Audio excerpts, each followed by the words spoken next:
week is friendship, that keep on making good friends and always keep on helping to your friends.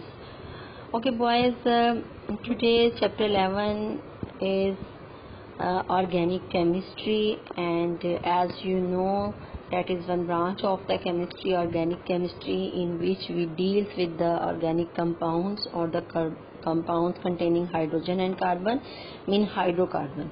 Hydrocarbon chemistry है boys. ये इसमें आप ऐसे compound को study करते हैं जिसमें कार्बन और हाइड्रोजन के कंपाउंड्स होते हैं, मीन हाइड्रोकार्बन्स होते हैं. इस चैप्टर में हम जो मेजर कॉन्सेप्ट्स जो हैं वो आपको समझा पाएंगे, and you will be able to know that what are organic compounds, किस टाइप के होते हैं, उनके sources of organic compounds, mean के आप कहाँ कहाँ से ऑर्गेनिक कंपाउंड्स को हासिल कर सकते हैं, एनिमल से, प्लांट से.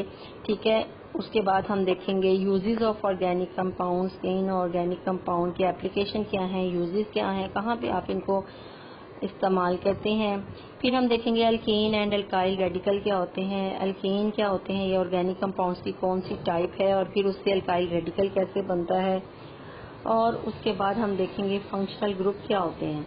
फंक्शनल ग्रुप मीन के ख़ास किस्म के ऑर्गेनिक कंपाउंड्स, उनके ख़ास ग्रुप बना दिए जाते हैं, वो क्या है. ठीक बॉयज. तो ये सब करने के बाद अब हम लोग देखते हैं कि हमारा पहला टॉपिक जो है वो इंट्रोडक्शन है कि ऑर्गेनिक कंपाउंड्स होते क्या हैं. तो इंट्रोडक्शन में बॉयज, एज यू नो के नेम ऑर्गेनिक केमिस्ट्री. ठीक है. जैसे कि अभी मैंने आपको बताया कि ऑर्गेनिक केमिस्ट्री के स्टडी ऑफ हाइड्रोकार्बन. ठीक है. Study of compounds containing hydrogen and carbon, and these are the compounds, they are present in plants and animal as well. ठीक है. दोनों में हाइड्रोकार्बन के कंपाउंड्स हैं, ऑर्गेनिक कंपाउंड है, जिन्हें हमने पढ़ना है. लिविंग ऑर्गेनिज्म से भी जो है जितने भी ऑर्गेनिक कंपाउंड्स लिए जाते हैं उनको हमने स्टडी करना है, आइदर दे आर प्लांट और they are animals. The word organic जो है दैट सिग्निफाइज लाइफ. ठीक है. लाइफ को ये सिग्निफाई कर रहा है कि ऑर्गेनिक का मतलब है life. Lavoisier showed that compounds obtained from plants were often made of carbon and hydrogen and oxygen. यानी प्लांट से जो कंपाउंड हमें मिलते हैं उनमें कार्बन, हाइड्रोजन और ऑक्सीजन होता है बॉयज. ठीक है. ये जो तीनों एलिमेंट हैं ये हमें प्लांट से मिलते हैं, जितने भी कंपाउंड्स होते हैं उनमें. while compounds obtained from animals contain, अब जो एनिमल से हमें कंपाउंड मिलते हैं उनमें ये सारे एलिमेंट्स होते हैं जिनमें carbon, hydrogen, nitrogen, oxygen, sulphur और फास्फोरस वगैरह है. ठीक है. अब कार्बन और हाइड्रोजन का होना तो कंपलसरी है, लेकिन अगर उसके साथ ऑक्सीजन लग जाता है या नाइट्रोजन लग जाता है, सल्फर या फास्फोरस लग जाता है, तो फिर ये उनके फंक्शनल ग्रुप बन जाते हैं. फिर हम कहते हैं कि ये फंक्शनल ग्रुप हैं और हम उनको उस तरह से स्टडी करते हैं. अर्ली 19th सेंचुरी में एक स्वीडिश केमिस्ट था जिसका नाम था जैकब बर्जीलियस. उसने वाइटल फोर्स थ्योरी बनाई थी. और वाइटल फोर्स थ्योरी क्या थी? वाइटल फोर्स थ्योरी में ये कहा गया था कि जो ऑर्गेनिक कंपाउंड्स जो होते हैं ये could not be prepared in laboratory. इन्हें हम लेबोरेटरी में खुद से नहीं बना सकते, but they were supposed to be synthesized under the influence of a mysterious force called vital force. ठीक है. और inherent only in living things. कहा यह गया था कि जितने भी ऑर्गेनिक कंपाउंड हैं ये जैकब बर्जीलियस ने कहा था, और उसने इस थ्योरी को वाइटल फोर्स थ्योरी का नाम दिया था. उसने कहा था कि ऑर्गेनिक कंपाउंड हम लेबोरेटरी में नहीं बना सकते. ऑर्गेनिक कंपाउंड सिर्फ और सिर्फ एक मिस्टीरियस फोर्स यानी छुपी हुई ताकत बाय मुस्लिम, मैं तो ये कहूँगी कि अल्लाह की तरफ से एक वाइटल फोर्स है जो कि छुपी हुई है लिविंग ऑर्गेनिज्म में, एनिमल में, प्लांट्स में, जिससे वो जो ऑर्गेनिक कंपाउंड्स बनते हैं। जैसे प्लांट्स में जो है वो ग्लूकोज वगैरह, ये उनके फूल, उनके फल, बीज वगैरह जो हम खाते हैं, और एनिमल में देखें ये स्वेटिंग होती है, यूरिन है, ये सब, यूरिन खास तौर पे यूरिया, ठीक है, वो सब कहते थे कि ये सिर्फ और सिर्फ लेबोरेटरी में बन सकते हैं वाइटल फोर्स थ्योरी के मुताबिक। लेकिन ये वाइटल फोर्स थ्योरी जो थी ये खत्म हो गई 1828 में, और एक साइंटिस्ट आया जिसका नाम था वूलर, ठीक है। वूलर ने आके जो है वो ऑर्गेनिक कंपाउंड, सबसे पहला ऑर्गेनिक कंपाउंड उसने बनाया अमोनियम सायानेट से बनाया उसने यूरिया उसने लेबोरेटरी में प्रिपेयर कर लिया, और फिर बाद में ऑब्वियसली ये थ्योरी खत्म हो गई जी, ऑर्गेनिक कंपाउंड तो बन ही नहीं सकते। जबकि ये आप देखें, ये रिएक्शन देखिए, इसमें ये लिखा हुआ है NH4CNO यानी अमोनियम साइनाइड से उसने इसको गर्म किया और रीअरेंजमेंट हुई, और ये आपके सामने रिएक्शन के बाद यूरिया बना हुआ है। और यूरिया एक ऑर्गेनिक कंपाउंड है जो कि लेबोरेटरी में तैयार किया गया। तो फिर वो वाइटल फोर्स थ्योरी तो खत्म हो गई कि जी बन ही नहीं सकता ऑर्गेनिक कंपाउंड। जबकि आपने देखा कि जो वुलर है उसने बर्जीलियस के जो वाइटल फोर्स थ्योरी थी उसको खत्म कर दिया, और जब वुलर ने एक कंपाउंड यानी यूरिया बना लिया लेबोरेटरी में, तो फिर साइंटिस्ट इस काम की तरफ शुरू हो गए, और बहुत से साइंटिस्ट ने काम करना शुरू कर दिया, और बहुत से ऑर्गेनिक कंपाउंड बनने लग गए। अब आप देख सकते हैं लाखों की तादाद में जो है वो ऑर्गेनिक कंपाउंड लेबोरेटरी में बन रहे हैं। कार्बोहाइड्रेट्स हैं, प्रोटीन्स हैं, लिपिड्स हैं, एंजाइम्स हैं, और वाइटामिन्स हैं बन रहे हैं, ड्रग्स बन रही हैं, फार्मास्यूटिकल प्रोडक्ट्स बन रहे हैं, फर्टिलाइजर्स बन रही हैं, पेस्टिसाइड्स बन रही हैं, पेंट्स बन रही हैं, डाइज बन रही हैं, सिंथेटिक रबर बन रहा है, हालांकि रबर प्लांट से पहले हासिल होता था, प्लास्टिक्स बन रहे हैं, आर्टिफिशियल फाइबर्स बन रहे हैं, एंड मैनी अदर पॉलीमर्स। तो अब क्योंकि वाइटल फोर्स थ्योरी का कॉन्सेप्ट खत्म हो गया, वुलर ने एक नई दुनिया जगा दी और लोगों ने ऑर्गेनिक कंपाउंड बनाना शुरू कर दिए। तो आज कंपाउंड्स जो हैं अब देखें, आजकल हमारे पास round about 10 millions of organic compounds जो हैं हम पढ़ते हैं, हम देखते हैं, ऑब्जर्व करते हैं, ठीक है। और ये कहाँ पे बन रहे हैं? ये सारे के सारे ऑब्वियसली ये सारे के सारे जो हैं वो लेबोरेटरीज में बन रहे हैं, ठीक है। और old definition of organic compound जो हैं वो अब रिजेक्ट हो चुकी है कि नहीं जी अब तो ऑर्गेनिक कंपाउंड सारे के सारे लेबोरेटरीज में बन सकते हैं, ठीक है। A detailed investigation of organic compound revealed that all of them, सारे के सारे ऑर्गेनिक कंपाउंड जो हैं ये कोवलेंट होते हैं, कोवलेंटली बॉन्डेड होते हैं। जितने भी ऑर्गेनिक कंपाउंड्स हैं ये कोवलेंटली बॉन्डेड होते हैं, और इसमें बॉन्ड कार्बन और हाइड्रोजन के दरमियान होता है, ठीक है। कार्बन और हाइड्रोजन इनके एसेंशियल कॉन्स्टिट्यूएंट होते हैं, यानी कार्बन और हाइड्रोजन नहीं है तो वो ऑर्गेनिक कंपाउंड नहीं है। Organic compounds are hydrocarbon, mean they are composed of hydrogen and carbon, ठीक है, and their derivatives in which covalently bonded carbon is an essential constituent. Derivatives क्या होते हैं? जो ऑर्गेनिक कंपाउंड से जो कंपाउंड्स हासिल किए जाते हैं दे आर कॉल्ड डेरिवेटिव। मैं आपको एक एग्जांपल दे देती हूँ कि जब पकोड़े वगैरह हम बना रहे होते हैं तो बॉयज बहुत से छोटे छोटे पार्ट्स होते हैं वो भी कढ़ाई में नीचे बैठे हुए होते हैं तो वो भी पकोड़ा की टाइप है, वो भी वही मटेरियल होता है। तो लेकिन दे आर द डेरिवेटिव्स। तो लाइक ऑर्गेनिक कंपाउंड से बहुत से छोटे बड़े जो कंपाउंड्स फर्दर बनते हैं they are called the derivatives of hydrocarbon. और ऐसी branch of chemistry in which we deal with the study of hydrocarbon and their derivative is known as organic chemistry. तो यहाँ से आपने ऑर्गेनिक केमिस्ट्री की ये डेफिनेशन याद करनी है। ओके, दो the oxides of carbon like carbon monoxide, जैसे आपको पता है ये कार्बन मोनोऑक्साइड है जिसका फार्मूला CO है, कार्बन डाइऑक्साइड है जिसका फार्मूला CO2 है, ठीक है। उनमें कार्बन है, ठीक है, बाइकार्बोनेट्स हैं और कार्बाइड्स हैं, डिफरेंट कार्बन कंपाउंड्स हैं, उनमें कार्बन मौजूद है, but they are not organic compounds. लेकिन ये ऑर्गेनिक कंपाउंड नहीं है, these are not organic compounds boys. अब ये ऑर्गेनिक कंपाउंड्स क्यों नहीं है? These are not organic compounds because they don't have hydrogen with carbon. Carbon एक इसेंशियल उनका कॉन्स्टिट्यूएंट है, लेकिन साथ में अगर हाइड्रोजन नहीं है तो they are not the organic compounds. अच्छा, अब ये जो ऑर्गेनिक कंपाउंड्स हैं इनके फार्मूला 4 टाइप्स के हैं। हम 4 तरह से ऑर्गेनिक कंपाउंड के फार्मूला को लिख सकते हैं। एक है जी मॉलिक्यूलर फार्मूला, यानी कि हम उसके मॉलिक्यूल को क्या फार्मूला बनाते हैं। स्ट्रक्चरल फार्मूला, हम उसका स्ट्रक्चर शो करते हैं। कंडेंस्ड फार्मूला, हम उस मॉलिक्यूल को कंडेंस करके छोटा करके दिखा देते हैं। डॉट एंड क्रॉस फार्मूला, और एक और जैसे आपने 9th क्लास में पढ़ा था ना, डॉट एंड क्रॉस में किस तरीके से जो है वो बॉन्डिंग होती है, जैसे कोऑर्डिनेट कोवलेंट बॉन्ड में भी आपने देखा था लेविस एसिड और उसमें। तो डॉट एंड क्रॉस फार्मूला के जरिए भी आप ऑर्गेनिक कंपाउंड को जो है वो जाहिर कर सकते हैं। अब हम देखते हैं मॉलिक्यूलर फार्मूला जो है हमने ऑर्गेनिक कंपाउंड का किस तरह से लिखना है। The formula which represents the actual number of atoms in one molecule of the organic compound is called the molecular formula।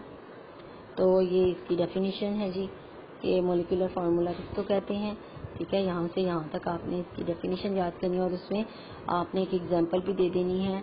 जैसे इन्होंने यहाँ पे दी हुई है C4H10 जो कि ब्यूटेन है, यहाँ तक। ठीक है, butane is made up of carbon and hydrogen atom. Each molecule of butane consist of 4 carbon atom and 10 hydrogen atom. तो यहाँ पे इन्होंने ब्यूटेन की एग्जांपल दी है।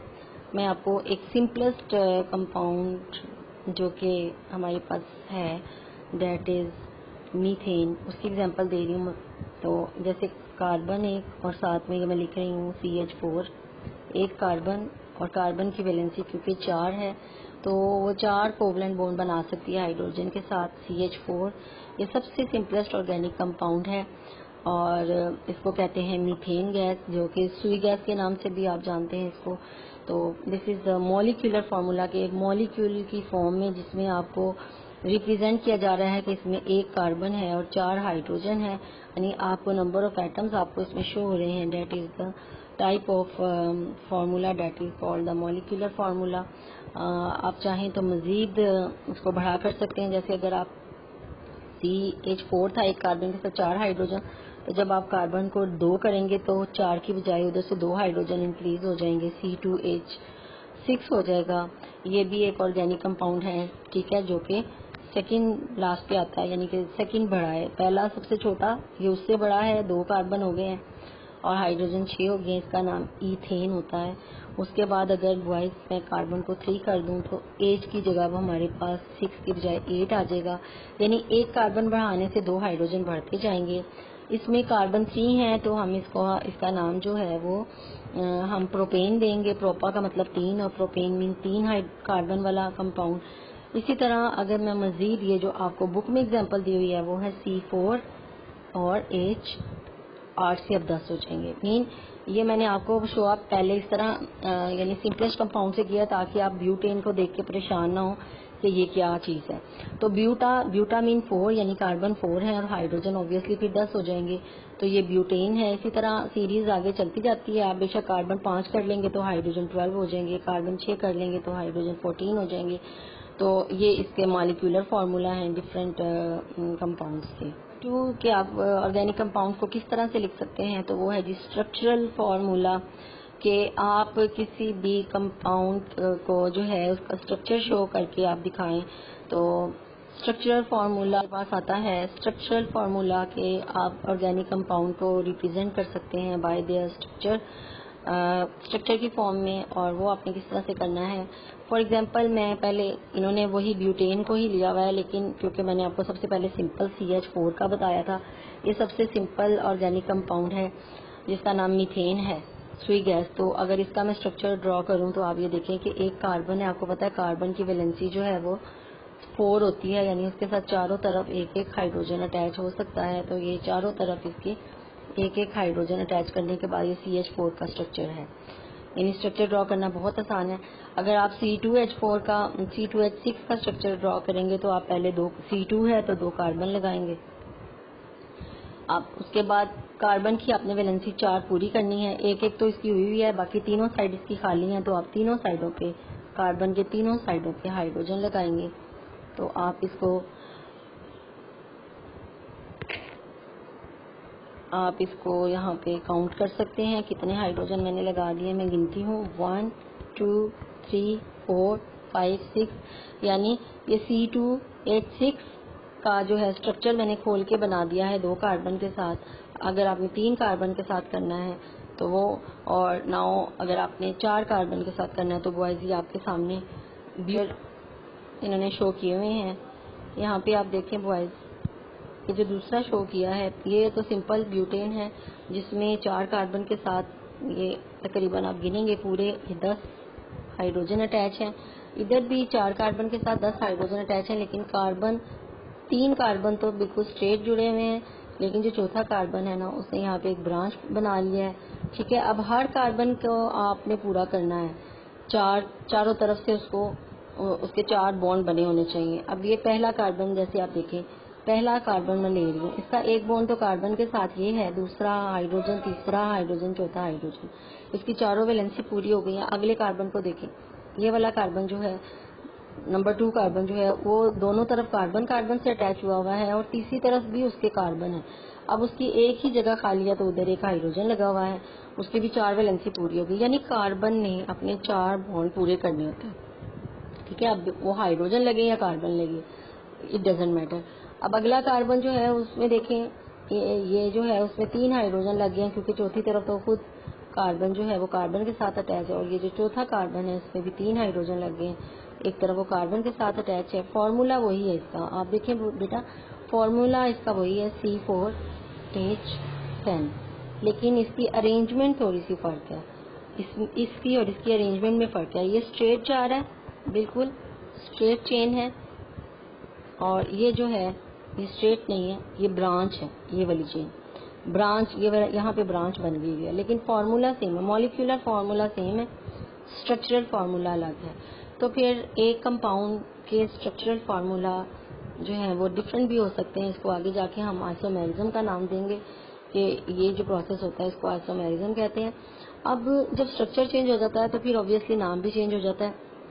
अगर कार्बन 4 स्ट्रेट में जा रहे हैं तो वो एन ब्यूटेन के नाम से होगा, लेकिन अगर कार्बन 4 है लेकिन एक में ब्रांच कार्बन आ गया है, वो स्ट्रेट नहीं है, ठीक है, तो उसका नाम फिर आइसोब्यूटेन होगा। ये आपके माइंड में रखना है।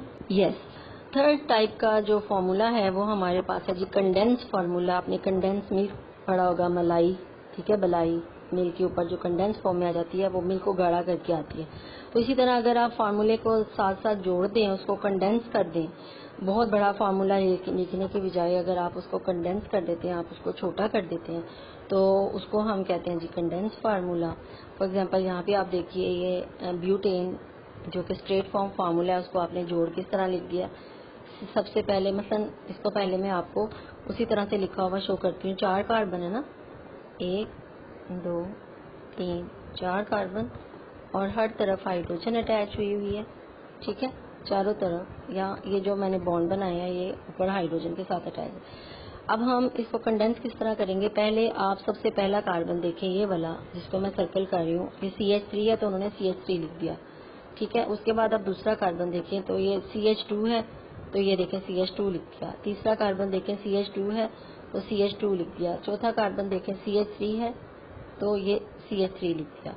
यानी इस फॉर्म में एक स्ट्रक्चरल फार्मूला को इस तरह से कंडेंस करके लिख देना जो है उसको कहते हैं कंडेंस फार्मूला। और इसी तरह उन्होंने आइसोब्यूटेन का भी उसी तरह से कंडेंस कर दिया, जिधर जिधर आपने हाइड्रोजन पहले ओपन करके शो किए हुए थे उन्होंने कंडेंस करके शो कर दिए। This is called the condense formula.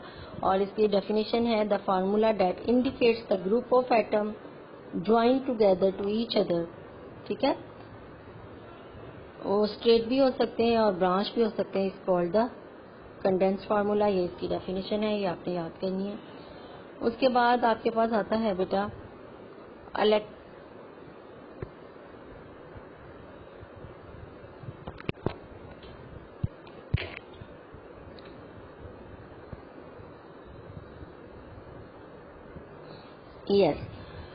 उसके बाद आपके पास आता है number 4 type of organic compound formula, that is the dot and cross formula. इससे तो आप पहले ही फेमिलियर हैं कि डॉट एंड क्रॉस क्या होता है।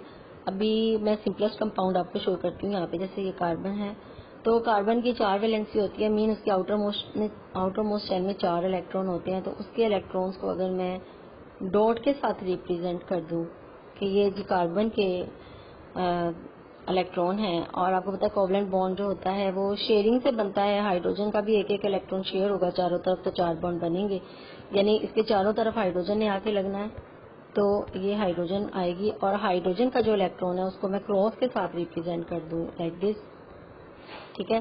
तो डॉट एंड क्रॉस ये बन जाएगा फॉर्मूला, और उससे हम यानी हमने यहाँ पे जो हम कोवलेंट लाइन लगा रहे थे बॉन्ड की वो नहीं लगानी, उसकी बजाय हमने ये डॉट एंड क्रॉस से जाहिर करना है। यानी एक एलिमेंट के इलेक्ट्रॉन को आप क्रॉस से जाहिर कर दें, दूसरे एलिमेंट के इलेक्ट्रॉन को आप डॉट से जाहिर कर दें।